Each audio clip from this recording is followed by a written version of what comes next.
All right, we're going to go ahead and get started. We are going to go ahead and get started. Marianne, can you hear us okay? Yes. Excellent, excellent. Like to welcome all of you this afternoon. My name is Sherry Ryan. I'm the Dean of the Marx School of Public and International Affairs, and it is a wonderful, it's a wonderful, wonderful honor to host this event this afternoon. I'd also like to extend our deepest thanks and gratitude to Erwin and Rosalind Engelman for their generous support of the Lily and Nathan Ackerman Lecture Series on Equality and Justice. Thank you. This lecture series is named in honor of Rosalind's parents and is intended to shine light on major questions of equality and justice. I'd like to thank Marianne Lotto, who is here with us speaking, and you see her online. On behalf of the Engelman-Ackerman family, she's speaking on behalf of the Engelman-Ackerman family and will tell us more about this gift. I'd also like to thank Anna D'Souza, who currently serves as the Ackerman Chair, which is also funded by the Engelman family, and was successful in securing our amazing speaker, Kathryn Kolbert. Thank you. So, let me say a few words about Marianne Engelman Lotto first. She'll be speaking next. I'd like to say a few remarks about her life and her career. Her career as a lawyer and academic have been devoted to civil rights and environmental justice. After starting her career at the NAACP Legal Defense and Educational Fund, she joined the faculty of the Marx School of Public and International Affairs at Baruch. Since that time, her experience includes 10 years as general counsel of New York Lawyers for the Public Interest, a nonprofit civil rights law firm, and she served as a senior staff attorney at Earth Justice. More recently, she was directing environmental and climate justice clinics at Vermont Law School and at Yale when she was tapped to join the Biden administration, where she currently serves as Deputy Assistant Administrator for Program Implementation in the Office of Environmental Justice and External Civil Rights at EPA. Though she's joining us this evening in her personal capacity as a member of the Engelman-Ackerman family, Marianne has lectured widely and taught graduate law and undergraduate level courses. Her most recent writing focuses on civil rights enforcement in the environmental justice context and the role of lawyers in community-based movements for social change. Welcome, Marianne. Thank you so much for being here, and thank you to your family for their amazing support of educational experiences like this. Thanks so much. Thank you, and thank you to Dean Ryan, to Professor D'Souza, the Ackerman Lecture Chair, our enthusiastic and brilliant Ackerman Lecture Chair, and my appreciation to all of you for joining us here this afternoon. I'm so sorry that I can't be there in person, but it is great to have the ability to at least join in virtually. We're in such a funny world. I was intending to be out of town, but I got COVID, so I'm neither out of town nor am I with you. In any case, on behalf of the family of Nathan and Lily Ackerman, I'm excited to welcome our speaker tonight. I don't say this lightly, but in the legal world, and particularly in the public interest legal world, she has legendary status. As you'll hear, she has achieved so much through her work, and I'm very much looking forward to this lecture, which is on such a critical and timely topic. As many of you know, and as the Dean just said, this lecture series was named after our grandparents, Lily and Nathan Ackerman, who came to the United States from Eastern Europe, from Poland and Russia, what was considered Russia at the time, in the early part of the 20th century. They were part of a tide of immigrants fleeing religious oppression and seeking a better life in the early part of that century. As immigrants, they faced hardships, displacement, long working hours under harsh conditions, and generally financial insecurity. We are inspired every day by their courage, the bravery of so many others who have come to these shores, endured similar hardships, created community, and built lives for themselves. My grandmother in particular was an incredibly strong person, and in years past, we've shared stories of her bravery and how she risked her life for others. Together, Nathan and Lily Ackerman handed down the values we try to live by today: education, decency, giving to others, civic engagement, devotion to family, appreciation for nature and music, for example, and others. For my grandmother, though, gender equality, which bears on today's topic, had some limits. My parents may recall, my grandmother had great plans for me and my sister Madeline, who I want to recognize today. My grandmother wanted me to be a Supreme Court justice, but not a president or a firefighter. When I asked why, she threw her head back and gave a big laugh as if this was the most ridiculous idea and said, no, these jobs were not for a woman. For the record, I never took this hard, and it was clear that our grandparents supported us in our dreams in any way that they could. But today I want to say a few words about my parents, Erwin and Rosalind Engelman, without whom this lecture series would not be possible. They will be joining on the live stream if they are not already there. They have taken the values of education, decency, charity, civic engagement, and family, and of course the arts to heart in their very being, and reproductive freedom is particularly significant to them. They have a keen interest in ensuring that all women have access to the healthcare that they need, and have communicated the importance of reproductive freedom to us early on. I had the great pleasure and honor of working on these issues when I was at the NAACP Legal Defense Fund years ago. They gave our family its start and continue to provide opportunity to us today. They are, and my parents are deeply committed to education and have a deep commitment in particular to Baruch College and the CUNY system, which in addition to my family giving us a great start, the school, Baruch and CUNY gave us a great start and provide opportunity not only to us and our family, but so many others. The topic for today is not only timely and critical given the legal landscape for reproductive rights in the United States, but it also resonates very deeply with our family. Again, many thanks to the Ackerman Chair and for our lecturer. Turn it back to you.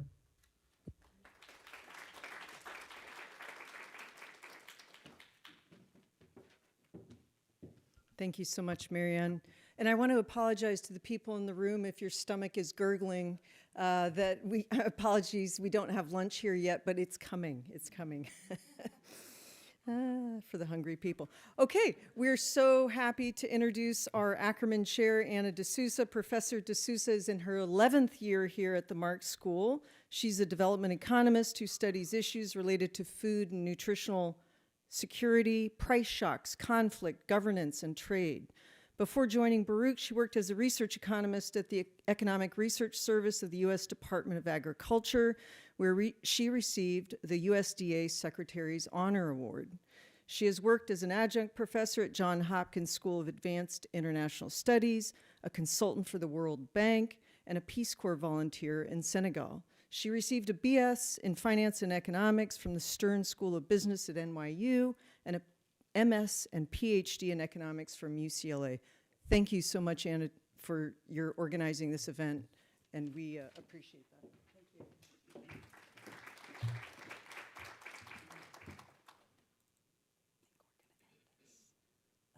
I'll end it, right? Okay.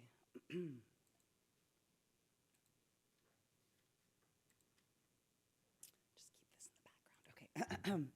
Thank you, everyone. Thank you, Sherry, for the introduction. Apologies for my hoarse voice.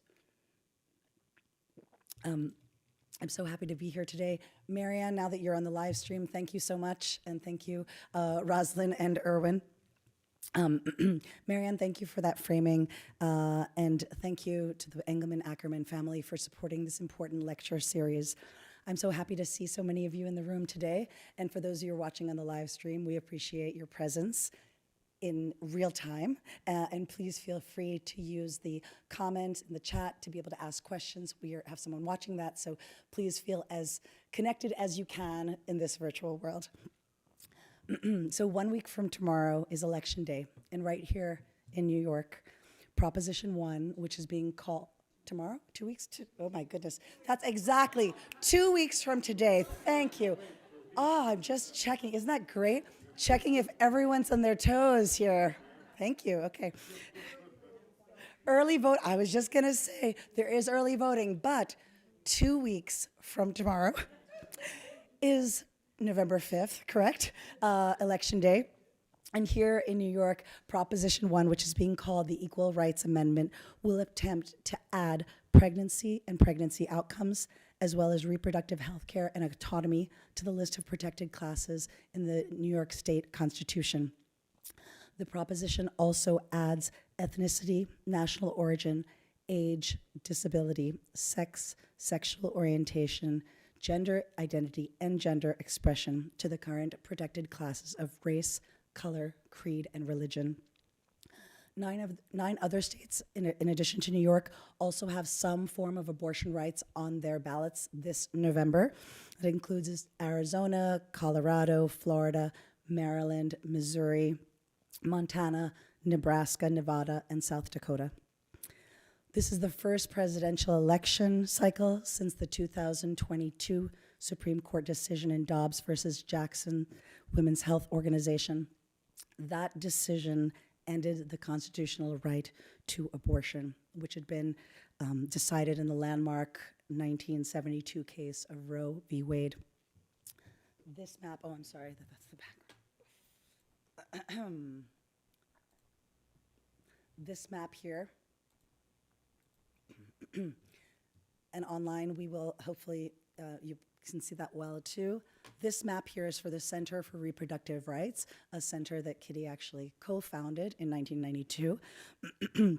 What you can see here is there are already 13 states in which abortion is illegal.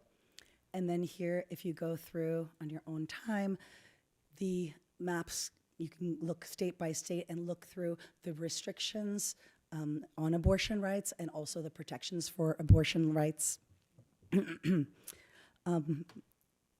the most recent data, let me show you this. So this is from the Pew Research Center. This is from the most recent data from April 2024. They have 63% of US adults state that abortion should be legal in all or most cases, and 36% say that it should be illegal in all or most cases. This is over time since the 90s. Okay, let me minimize this. So while this topic is a very somber one, and we're living through extremely tense political times, we are very happy to have an inspiring and distinguished woman here with us today who really has not just, gone through the legal system, but also in so many different forms of activism. Kathryn Kolbert, who goes by Kitty, has had a long and distinguished career advancing women's rights as a public interest attorney, journalist, and nonprofit executive. She has been named as one of the 100 most influential lawyers in America by the National Law Journal. A co-founder of the Center for Reproductive Rights, she made her second appearance before the US Supreme Court, arguing the 1992 landmark case of Planned Parenthood v. Casey, which was widely cited and credited with saving Roe until Dobbs, until it was overturned with Dobbs. Her book, right there on the table, thank you.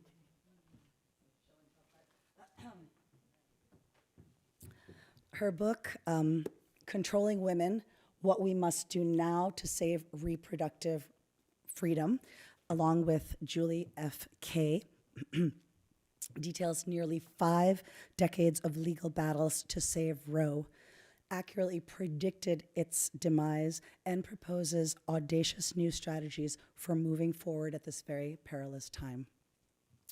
Kolbert has served as vice president at the Center for Reproductive Rights, the state coordinating council of the ACLU's Reproductive Freedom Project in New York, and a staff attorney with the Women's Law Project and Community Legal Services in Philadelphia. She was the president and CEO of People for the American Way and its foundation. Kolbert also created and produced NPR's Justice Talking, founded the Athena Center for Leadership Studies at Barnard College, and co-founded the Athena Film Festival. Kitty is a graduate of Cornell University as well as Temple University School of Law. Kitty, we are very, very happy and honored that you are joining us today in person, in the flesh. We appreciate it, and come on up. Thanks.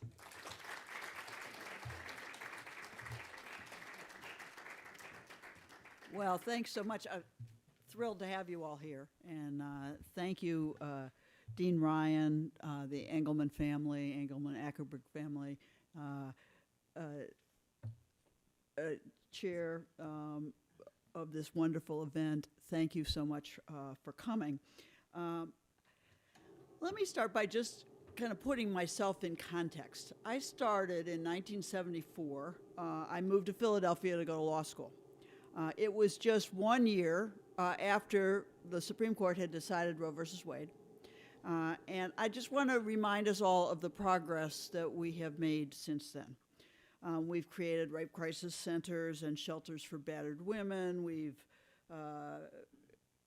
made marital rape and pregnancy discrimination illegal. We've welcomed women into college and professional sports, into the wider workforce, and into political office. And we've watched in awe as marriage equality and same-sex parenting became commonplace. Yet, let me just say, it's very difficult to focus on all of these remarkable advances when we have an ultra-conservative Supreme Court that has eviscerated federal constitutional rights for abortion, a right that had been relied upon by millions of women and families for nearly 4 decades. The overruling of Roe and Casey in Dobbs is devastating for the rule of law, for other freedoms that may soon be on the chopping block, and for women's lives and health. And I want to spend some time this afternoon explaining what I mean.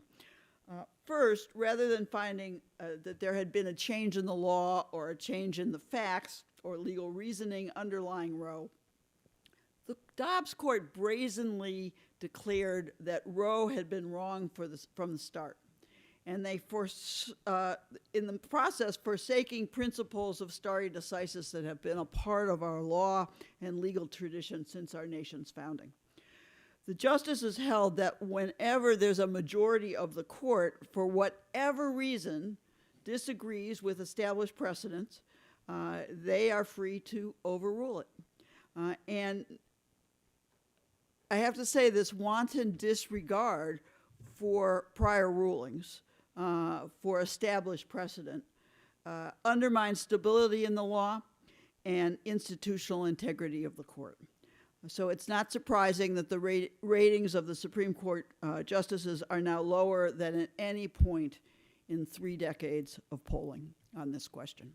And of course, the corruption of some of the justices doesn't help in that regard. Importantly, however, this disregard for precedent did not stop with Dobbs. It was evident in cases last term. In several cases, the court strikingly held, for example, that by a 6-3 vote, that the former president, Donald Trump, is absolutely immune from criminal prosecution for actions taken in the course of official conduct. He could literally order the military to round up his political enemies and avoid criminal prosecution. Second, and there were a number of other cases last term where that same disregard for precedent occurred. Second, and I think this is equally important, the justices in Dobbs sent a very strong message that the right to abortion is at stake, but so are many other rights. The right to use contraception, the right to reproductive technologies such as IVF, the right to same-sex intimacy and marriage, the right to travel, and other rights that are not specifically mentioned in the Constitution or which have faced a long history of discrimination. All of them are at risk. More incursions, in my view, are not only possible, but likely. And third, equally sinister, Justice Alito's decision in Dobbs ignores the impact of his ruling on the lives and health of women. and other non-binary trans people who also can face unintended pregnancy. The court, in its opinion, placed no limits on state and federal government power to restrict or to completely ban abortions. Now, you'll hear in the popular press, oh, the court just sent the matter back to the states. They didn't. They sent the matter back to government. They didn't specify whether it was state government or federal government. So there's incredible power in the hands of government to interfere with these rights. Now, as in the days before Dobbs, not all women are affected equally by this. Too often, it's low-income women, teens, women in rural areas, those who have physical or mental disabilities, who are unable to obtain abortions. And structural racism that impacts the ability of women of color to obtain health care can prove deadly, as states with alarmingly high rates of maternal mortality are forcing more and more women to become pregnant and give birth. So as you saw from the earlier slide, there's a ribbon of 20 states that now ban abortion before 20 weeks of pregnancy, leaving, and if you'll remember, leaving across the South from Georgia all the way to West Texas without the ability to obtain abortions. And that land area is huge. Within the last 6 months, Florida began enforcement of a 6-week abortion ban before most women know that they're even pregnant. Florida was the last remaining state in the South to provide abortions, 84,000 of which were provided by Florida doctors in 2023 alone.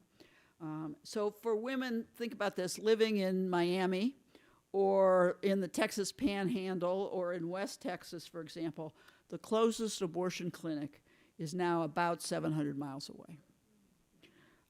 That's more than a day's drive. That's probably 2 days' drive at a minimum.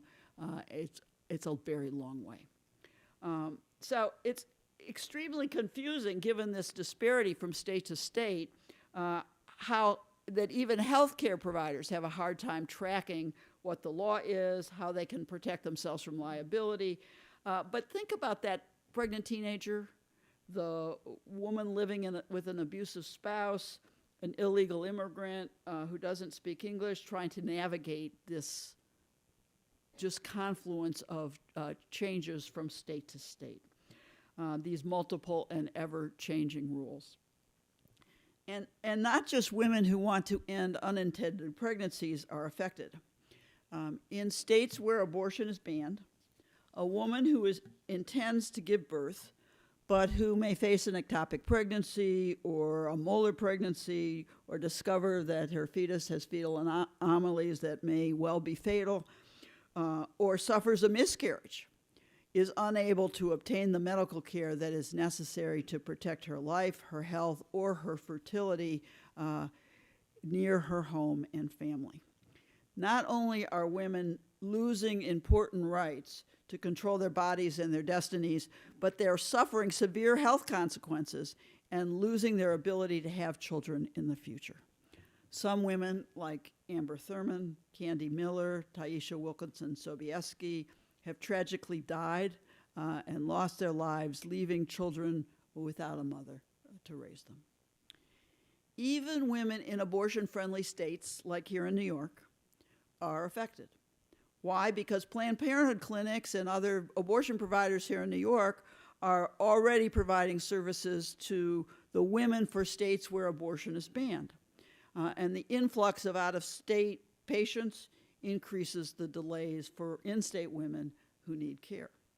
And when that really later in pregnancy is particularly problematic because there aren't very many doctors who perform late abortions. But more alarming, I have to say,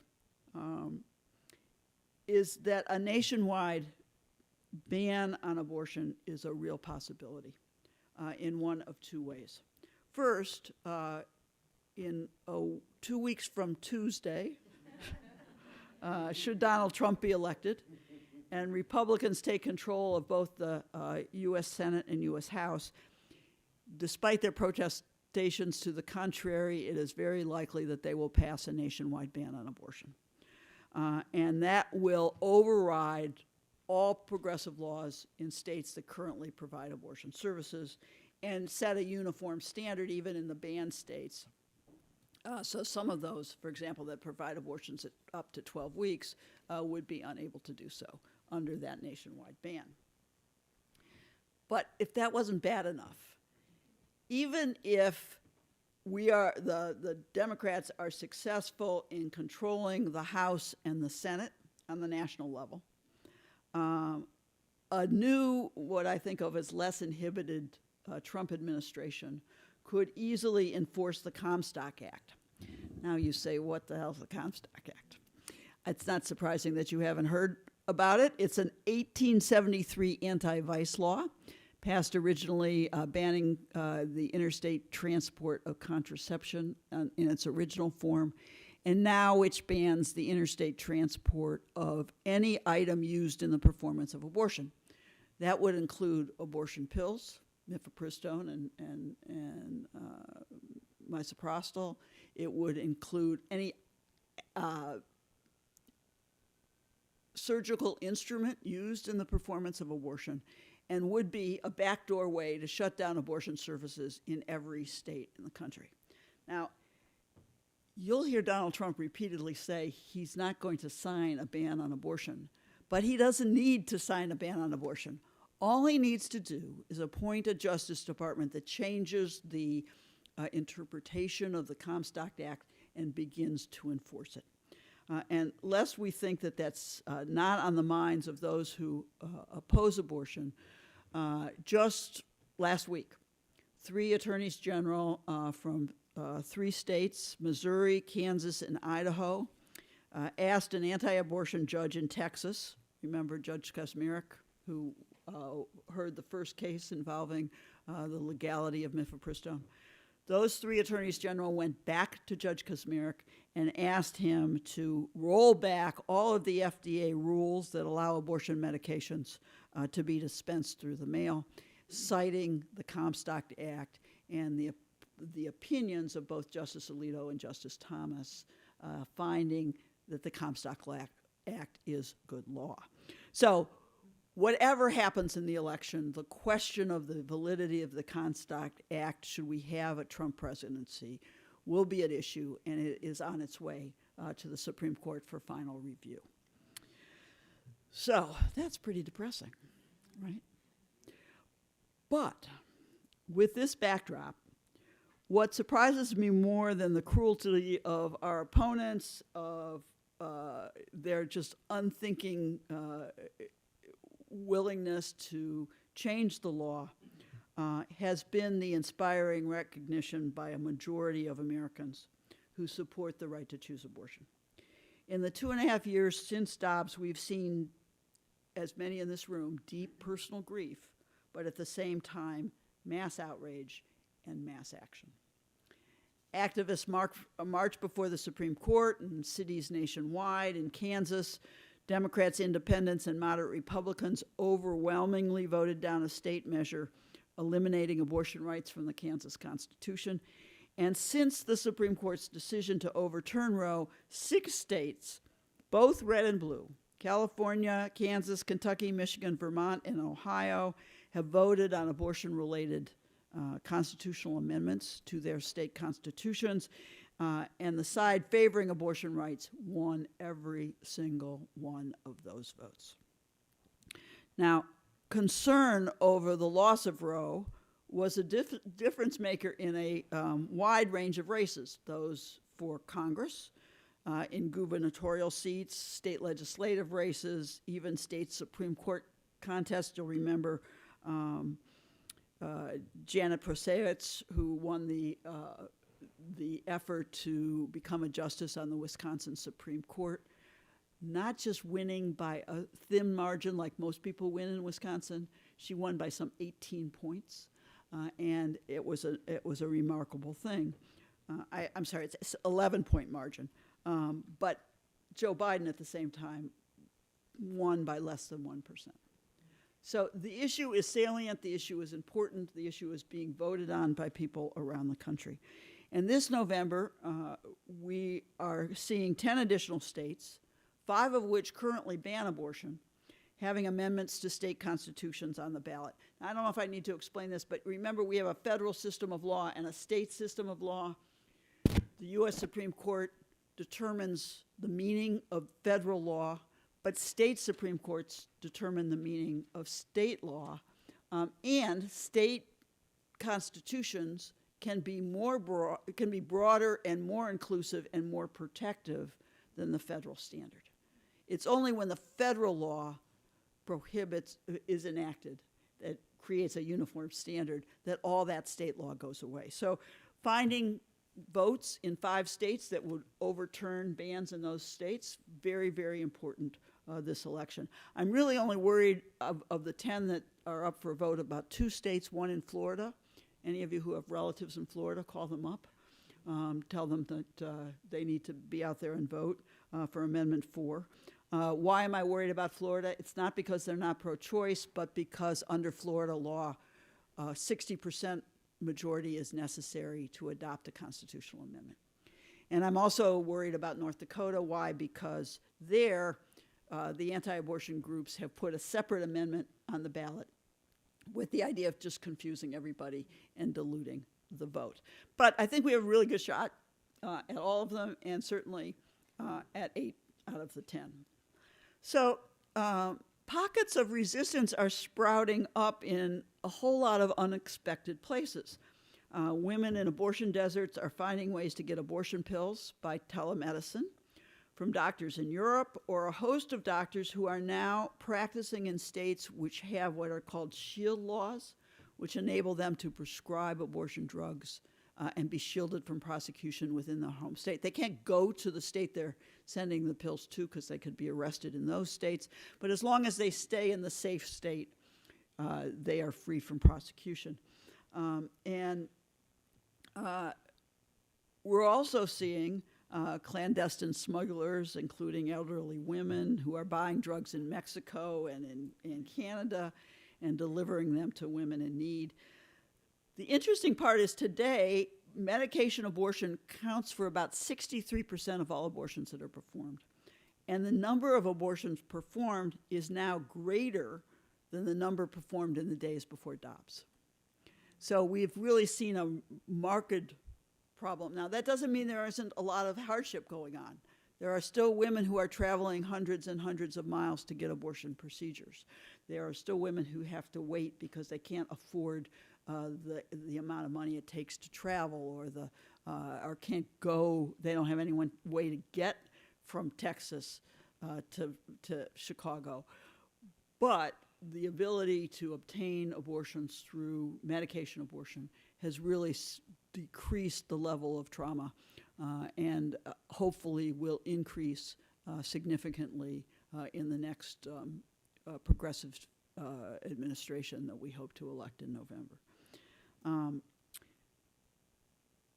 But just when we think that things could not get any worse, we have seen that those who support abortion rights have used their muscle and clout to make a difference.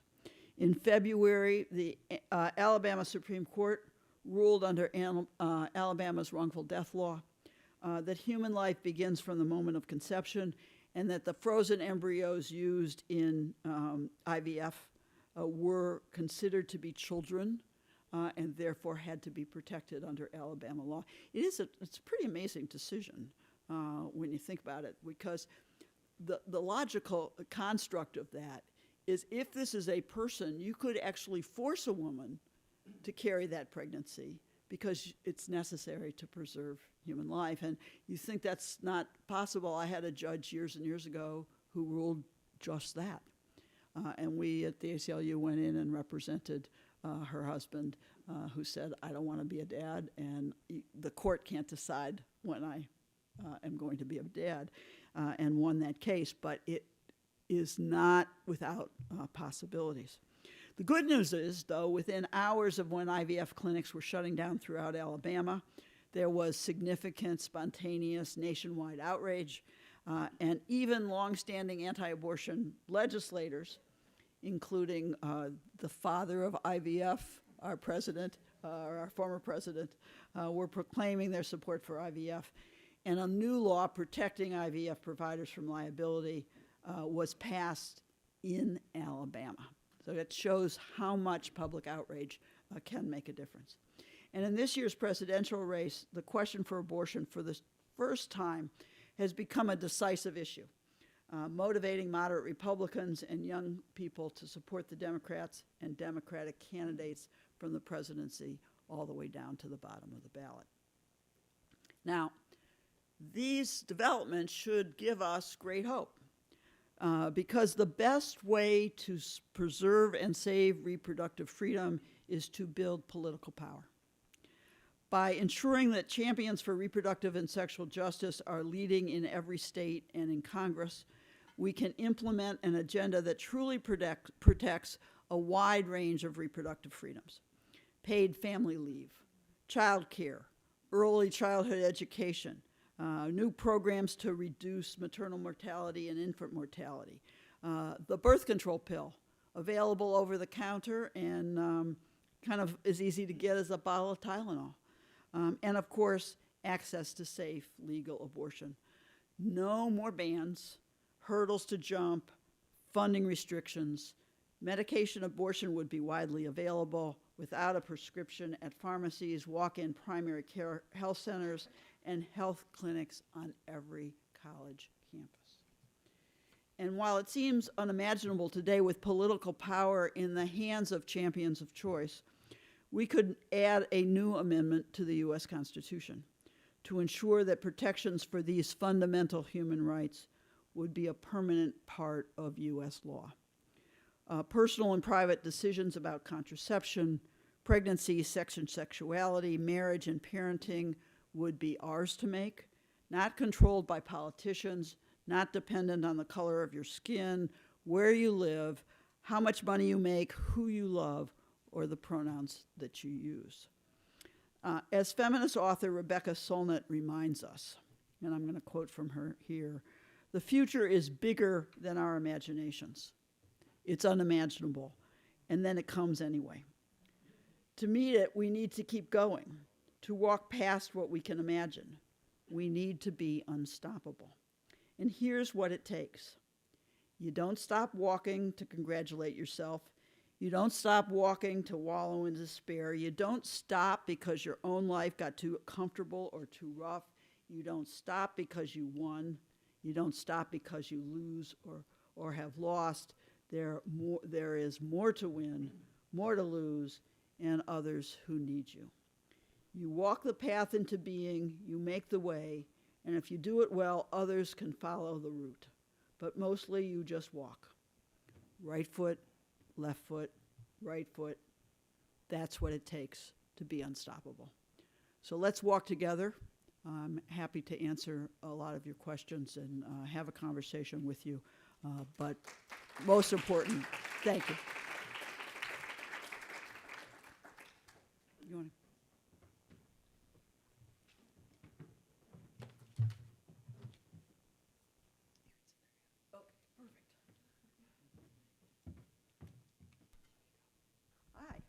All right.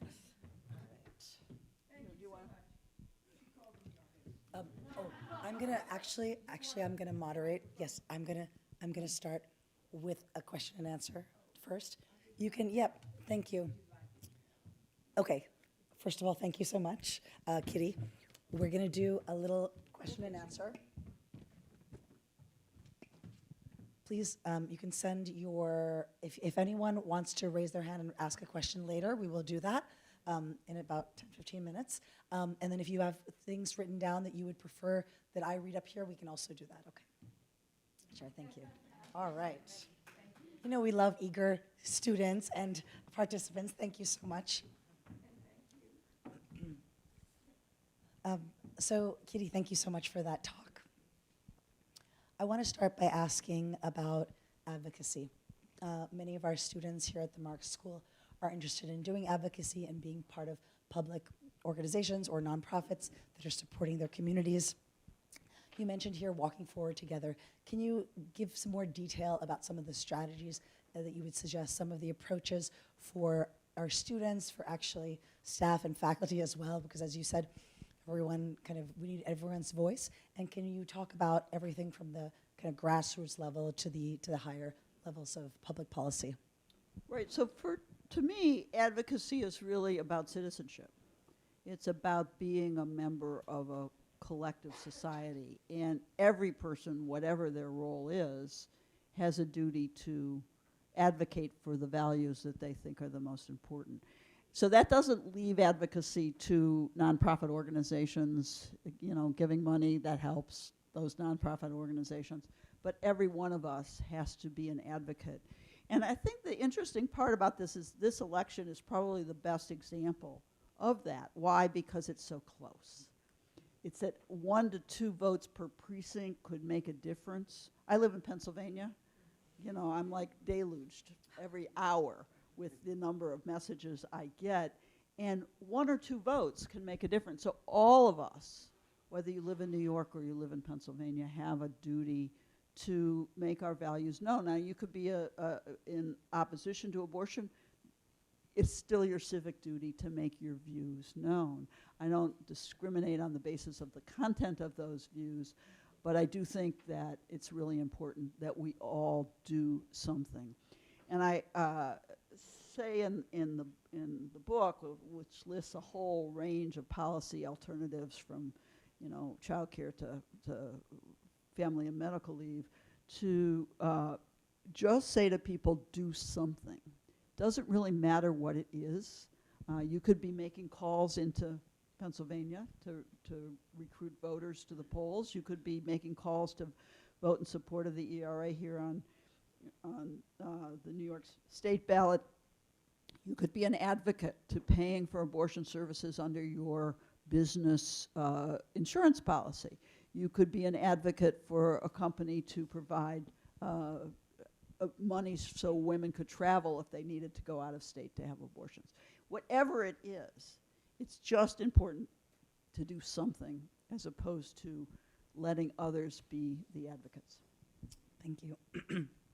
So in your book, you also talk about the long-term strategy of the Anti-Abortion Alliance, which was laid out in a 1987 book called Abortion and the Constitution, Reversing Roe v. Wade Through the Courts. This included hacking away at Roe's foundation, with the states asserting an interest in protecting the health of women and the fetus, using the legal argument of compelling interest to undercut Roe, targeting the most vulnerable populations, both federally and locally, and forming a strong alliance with the Republican Party. As you mentioned just now in your book, you and Julie Kay have described kind of a very multi-pronged approach and long-term, kind of long game approach to this issue. Can you, now looking back at the reproductive rights movement and the women's movement more broadly, do you think that there was that long-term game plan? Do you think that some of the strategies that were taken on the anti-abortion side were kind of better in the sense of recognizing the different levels? Yeah. Well, I can just tell you, as lawyers, our only strategy was preserving Roe. Because we fixated on that, which I think was a long-term mistake, we saw its gradual reduction. We saw its gradual inability to protect women, particularly women who were the most vulnerable in different communities. I expected in 1992, when I argued Planned Parenthood versus Casey, that would be the year that the Supreme Court would overturn Roe. For many in this room, you remember that was the year in which Clarence Thomas was nominated to the Supreme Court. We had the Anita Hill hearings where we were all fixated on the television watching her be ignored. We expected fully that there were 5 votes on the Supreme Court to overturn Roe. Now, I often say that whether you win or lose on the Supreme Court is a lot like Sesame Street. Why? Because you got to learn to count. And there's only one number that matters, and that number is 5. And we thought in 1992 that there were 5 votes to overturn Roe when Thomas was added to the court. But that didn't happen. Thankfully, it didn't happen. It led to a reduction in the rights that women had, but at the same time, legal abortion was permitted for another 30 years. So we do consider, at least I consider that to be somewhat of a victory. But at the same time, we began to see the gradual erosion of the rights that all of us took for granted in many ways. And I think the biggest mistake, in retrospect, although I think I was a big advocate for this all along, was that we couldn't convince people that electoral politics was important. Liberals at the time wanted to, think about constitutional rights. They wanted to think about services and the provision of services. They wanted to make sure that the Planned Parenthoods were strong. They didn't want to think about taking over political parties, making our politicians powerful, or even envisioning that a woman could be the president of the United States. And it was a very small number of advocates who did that, and I think that was a big problem. Today, I think the biggest problem, and just to go one step further, is we're not really looking past this next election or looking past a statute that protects abortion rights nationally by statute, which could be reversed by the next Congress. We need to be thinking about how to permanently frame abortion rights and put it into the federal Constitution, restore a federal constitutional right. And that may be a 50-year battle, but there's no reason why we shouldn't be starting that 50-year battle now. Obviously, the suffragists did that, the ERA advocates did that. They knew it was going to be long-term, and I think we should be there too. And related to that, the early work to protect women's rights to abortion argued based on privacy, right? The right to privacy. But now you argue, and many others argue, that the woman's right to control her body as a human right is a stronger legal argument. Can you speak a little to that and the support you're finding among legal advocacy community here in the U.S. in particular, and how that framing may help to have a broader coalition? So there are a lot of arguments you can make to ground abortion in the Constitution. It could come from a notion of liberty, a notion of autonomy, a notion of privacy, a notion of individual liberty.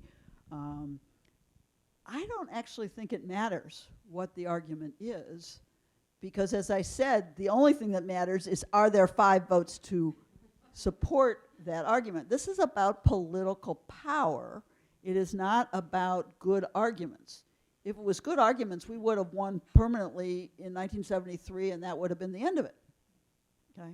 The ability to erode those rights could not happen because, of course, the arguments were stellar and wonderful and well developed, and 400 pages later by Justice Blackmun. I don't think this is about arguments, but I do think it's about power, and therefore the important question is, who's on the Supreme Court? Who has the power to ensure that people are on the Supreme Court? Let's just go back a second to 2015, okay? Barack Obama nominates somebody to the U.S. Supreme Court, Merrick Garland. He was never confirmed. Why? Because Mitch McConnell had political power and said, we're not going to let that go through. Had Merrick Garland been on the court, we would at that point have had 5 votes on our side on this question. And had Hillary Clinton been elected, we would have had new justices who would have supported this. So those of us who worked in the field knew on the day following the 2016 election that in fact we were on the path toward the overruling of Roe. Nobody wanted to believe that until it happened. And I think now we need to believe that we can make sure it doesn't happen in the future, but we've got to look beyond the everyday. We've got to look beyond this election and begin to build political power. Thank you. Just one last question, and then if you have, one last question for me, and then we have enough time for some other questions. Can you speak a little bit to the distinction between reproductive rights and reproductive justice, and any kind of lingering tensions across kind of races within this broader alliance or across class? Yeah, I mean, the reality is there's always racism and sexism, and occurs in every aspects of our society, and that's true within a social justice movement as well. I think the movement for reproductive justice is really an attempt to begin to look holistically at women within and childbearing within their lives. And a number of black women in particular have pushed that framework to think not just about abortion, but to think about giving birth, supporting women who are giving birth, supporting women to give birth safely, supporting the raising of children. And those are, I think, notions that have been a part of the women's movement for a long time, but just not the dominant aspect of it. And so I think it's very important that we recognize reproductive justice and begin to think about women's lives holistically. I mean, for the women in this room, it may be that childbearing isn't the most important health concern at this particular moment, but your reproductive lives are at issue as well, and whether that be menopause, or whether that be protection against cancer, or whether it be protection against a whole host of other diseases that only women get, or primarily which women get, I think is really important for us to consider, because of course healthcare is that human right that is so critical to how we live our lives and how we're able to continue to live our lives. Thank you. I'm going to begin just with the first question that was handed up to me, and then I will see you in line. And we have some microphones, I believe, that will be passed around to make sure that everyone can hear you when you ask your question. So the first question is from a participant over here about Proposition 1. So the question is, why would, what is kind of the impetus behind the proposition including so many different protected categories, so many different issues? For example, some parents don't want, transgender girls competing in sports, and there's just kind of so many different issues in the one. I think you're speaking to the one here in New York, but more generally, I guess, as people are looking to enshrine right to abortion in state constitutions. Can you speak a little bit to those strategies? So yeah, thanks. A couple of things here. One is that the strategy by state has varied from state to state. My view is we should have been smarter about the language that was being voted on from state to state to be more consistent, to give us some ways to develop support, because support at the state level is so critical to the passage of a national constitution or constitutional amendment. The problem with the ERA language, which is the language that the advocates in New York started with, quality of rights under the law shall not be abridged as a result of sex, is not broad enough under this current court's interpretations to include abortion. It's broad enough to include, ironically, lesbian and gay rights, because the court has said that equality includes lesbian and gay rights. But the same court in Dobbs, in a not very well-known footnote, said that equality of rights does not include the right to make decisions about abortion. So the people, frankly, I helped this a bit in determining what was going to go on the ballot. If they wanted to stick with ERA language, they were going to have to add at least abortion or other reproductive health services, and quickly found out that there were a huge number of groups that wanted to be protected at all and were at issue to lose those rights with this conservative Supreme Court. So you got a laundry list. You might not like all of them. It doesn't matter. Somebody likes all of them. Somebody likes each of them. And I think it's important in our coalition building and our ability to get something passed to be inclusive in that way.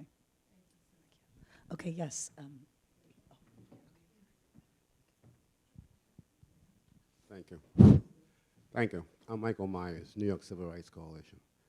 My question is, it relates to, I guess, the role of the law in American democracy. This is a democracy. The people don't have to believe in the law. The Supreme Court doesn't have to believe in the law. So stare decisis for Supreme Court justices who are new and who are been on the court for years doesn't really matter. We're not going to follow precedent. When in race relations, we're glad, we in the civil rights community are glad that the Supreme Court did not follow precedent, because we had to change the law. We had to have a new vision of law, a new vision of race. And the Supreme Court in the 1950s and 60s began to have, under the Warren Court in the 60s, began to have a new vision of race and a new vision of equality, which was to our benefit, not to our detriment. So forget that. So Sorry, my view is, wait a minute, let me finish my question. My question is that now, in the 21st century, the Congress, the government is changing the law on single-sex schools, Title IX, on segregated schools. They're going back to single-sex public schools. They're going back to black public schools. And I don't hear any opposition from the civil rights community, including the ACLU, to these retrenchments in civil rights policy. well, I think there is a lot of disappointment in that retrenchment. I think what often happens in those people who are closest to the political power start counting votes. So they scream and yell about things that they think they can win if there's an overturning, but a lot of those other things get less attention. And I'm with you on that a lot of the retrenchments by this court in particular have been staggering, really problematic. To me, the most important one is what they've done to administrative law, basically saying there's no consistency in administrative law and that courts know better than the FDA or other state or federal administrative bodies. But let me just go back a second, because I do think the rule of law and consistency in the rule of law is really important and is the foundation of our democracy. And yes, there's been an expansion of rights. You know, the arc of justice moves forward.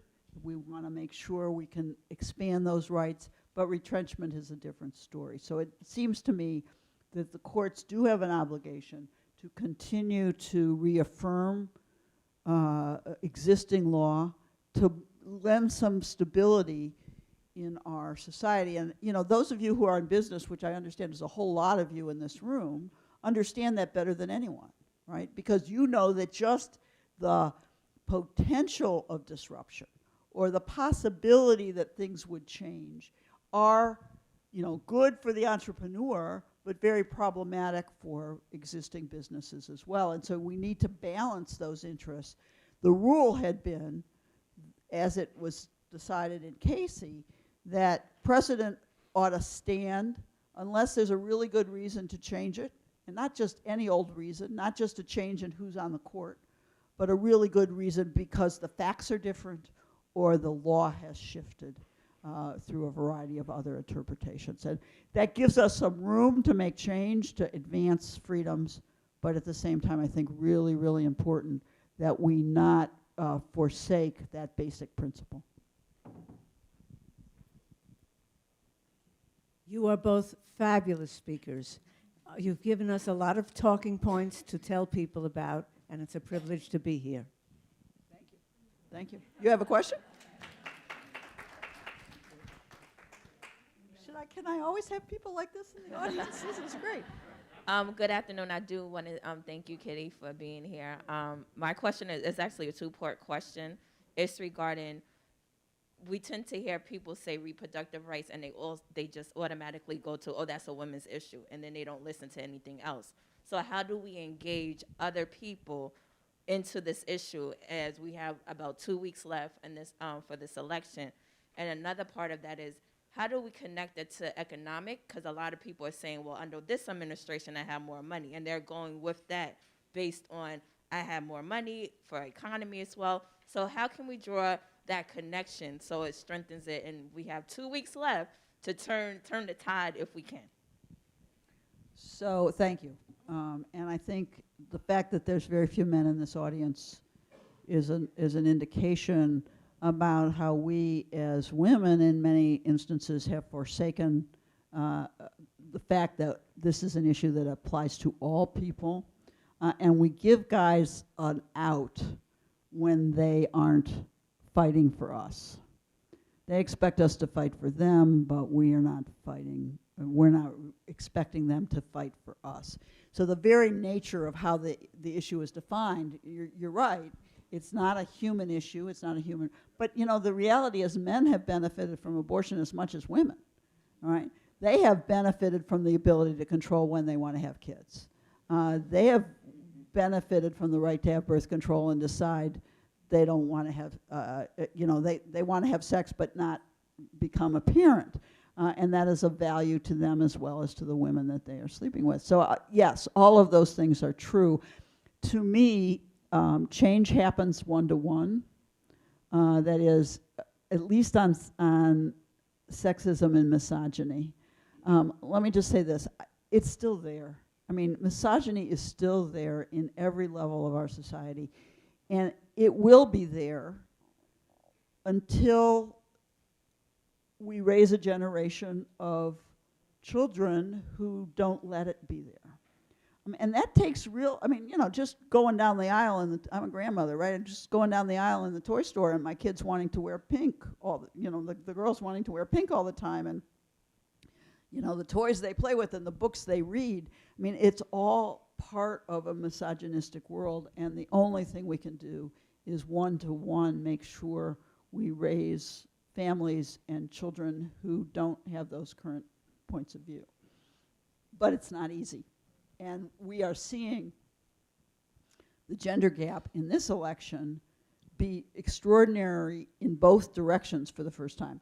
It's always been in the past that women voted more than men, and women cared about, for example, reproductive rights and other issues like this, child care, family and medical leave, all of those issues more than men. And we could win elections based on that gap, but today, women are for Harris, men are for Trump, and particularly young men between 18 and 25, who are now, particularly white men 18 to 25, have just like gone off the deep end. I think part of that is, you know, maybe it's video games. Who knows what it is? It's the way they get information. So the only solution is one-on-one, and as many encounters as you can have and make, preferably with people in states outside of New York, through phone banks and buses that are going to Pennsylvania. Lehigh Valley is pretty close by. You could get there next weekend. All of those things will make a difference. And is it a win? God knows. But we got to try. We have time for a few more questions. Hi, I'm Eunice. I'm Anna D'Souza's mother. and I'm happy to be here. I was really struck with what you said about it's not the argument, it's you know, it's the power. I was really struck with what you said, because, you know, as you know, we have a lot of discussions with people we can in the 2 weeks before what's going to happen November 5th. And I am struck with what's happening in our country about the level of lies in our public discourse. And I've been thinking, how do you convince somebody when the truth doesn't seem to matter? And now I realize what you said is so, in a way, wise, because when there is power, one thinks that they can say anything and it can hold water, because power gives you that edge that you can say anything. So the argument falls flat, because you said in 72 it could happen because the arguments are fantastic. So you know, somebody's human rights, reproductive rights, a woman's rights, they haven't changed. So it's only the power when the power is in the hands of people who have it and who use it unwisely, then things can change. Well, and I think one of the things that is really apparent to me is, A, we have to start believing our opponents when they say things. Because too often we just ignore what they say. They're an entertainer. You know, they're just making stuff up. But they're not. And second, I think we have to think about institutional checks and balances that have been so central. I mean, the beauty of the U.S. Constitution is that it used to be 3 branches of government that all had equal power, and they checked the power of each other. Well, the Supreme Court is whittling away at that. It is undermining the congressional efforts and supporting an imperial presidency and supporting the power of the courts. And that check and balance is no longer in place. So it seems to me it's really important for us to elect officials who care about those institutional boundaries and begin to make sure that they're respected and part of the norms of society that aren't violated continually by the people who are in power. Thank you.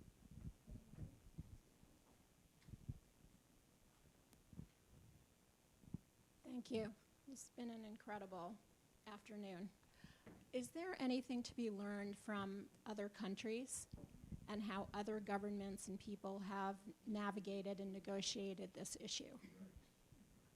Well, ironically, other countries who you think would be the least supportive of abortion rights in particular are moving to liberalize their abortion laws. I mean, Ireland, Argentina, Mexico. There's just a huge number of countries, primarily Catholic countries, that are beginning to expand reproductive freedoms and rights. So we can learn from their mass movements to expand efforts. But I think there's also 2 other things that we can learn from. One, a couple years ago had the opportunity to go to a conference in Romania. And the conference was held in Ceausescu's, what I think of as castle. It is a building that is 18 floors down into the ground.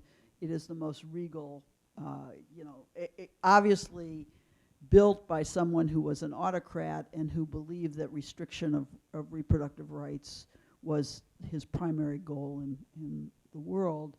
And I think we need to learn from those autocracies that in fact our worst dreams can become reality if we give them the tools to do it. And I think that too often we say, oh, that's not going to happen.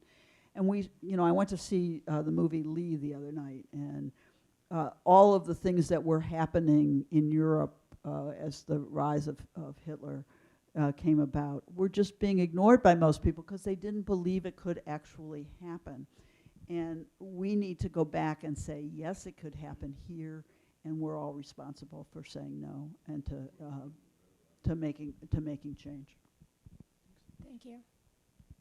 I'm a student at the Mark School, and one of the things that I've really taken an interest in is what happens when the next generation becomes the leaders of now and taking matters into our own hands.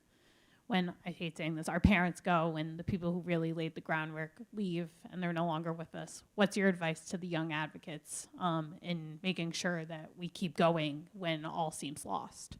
Well, up until this election, I was very confident that young people were really moving in the right direction. They were very much in favor of gun safety. They were in favor of environmental justice. They were in favor of reproductive rights in huge numbers.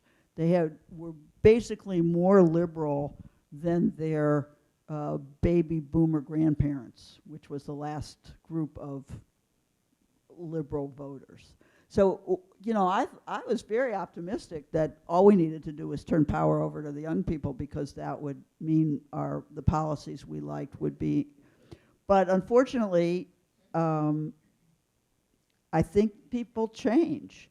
And the pandemic, the rise in prices have really changed people's views of things. And as that younger generation is getting older, You know, I have kids in their 40s, so as they're getting older, they're hitting middle age. They get more conservative in many respects because they got to protect what they have or get what they don't have. So I think that eliminating many of the injustices between generations is a way to ensure that we can turn over power to the people who are going to be better able to lead. Thank you for being here. Any other audience questions? Okay. Any questions from online? No? Okay. Don't worry, I have many more. Okay. But I won't, take too long, just maybe one more question, and then we will retire to the back room over there for some delicious lunch. So last question is, well, heavy. Maybe we'll end on a light note afterwards. But there's growing evidence of the criminalization of pregnancy. A recent report notes that 104 women in Alabama were charged with pregnancy-related crimes in the first year after Dobbs. This number is about half the cases, nearly half the cases that were brought in the U.S. total. But can you speak a little bit to? You mentioned the a constitutional amendment. Can you speak a little bit to what other strategies besides mounting a legal defense can be taken in such circumstances? Yeah, I mean, I think the criminalization of healthcare, both against women themselves and against doctors, is just the wrong way to go. And unfortunately, this comes down to political power. We have DAs in locations around the country who decide to use their power to impose their political views on their constituents. And if it is prosecuting the doctor who provided services to a incest survivor, or prosecuting an African American woman who uses drugs because they don't like that, or prosecuting a woman who miscarries and goes to the local hospital and tries to get help and is accused of having taken an illegal drug like medication abortion.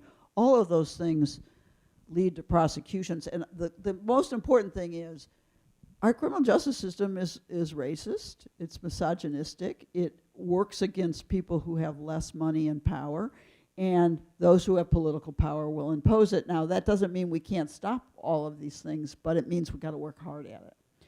And I think that in the same way that we've seen women who've died as a result of abortion bans, we're seeing more and more women who will be prosecuted as a result of abortion bans.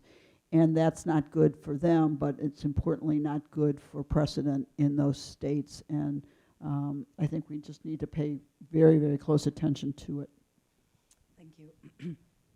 So I just want to end this wonderful lecture and discussion by saying thank you again to Kitty. Thank you all. I want to thank every one of you who's taken the time today to come here in person. You will be given some food afterwards as a gift for your physical presence here. I'll also thank all of you who are on live right now, online live streaming. Particular thanks to Marianne for your remarks, and thanks to the Engelmans, Roslyn, and Erwin. We wish you could be here in person, but we're happy that you are watching this discussion and the lecture. And also, we are really grateful for the support and us being able to have this lecture series. I'd also like to thank the staff of the Marx School, including Diana Lazov. Thank you so much for helping to put this together. I also want to thank Julia Kavak, who's the graduate assistant who helped in organizing this lecture. I'd like to finally thank the staff here at the conference center, which you can't see them right now, but they're doing a lot to make everything flow well, and they're, and then Hidden City's gotten us some good lunch. I'd like to thank my mom for coming to the first Ackerman Lecture that she's come to. And I just want to again say that this is, I feel very honored to be the chair of the Ackerman chair last year and this year, and to be able to highlight critically important issues. And sometimes, in choosing the issues, there's so many to choose among, But I think many students, faculty, and staff who couldn't be here today, we're really grateful that you were coming here.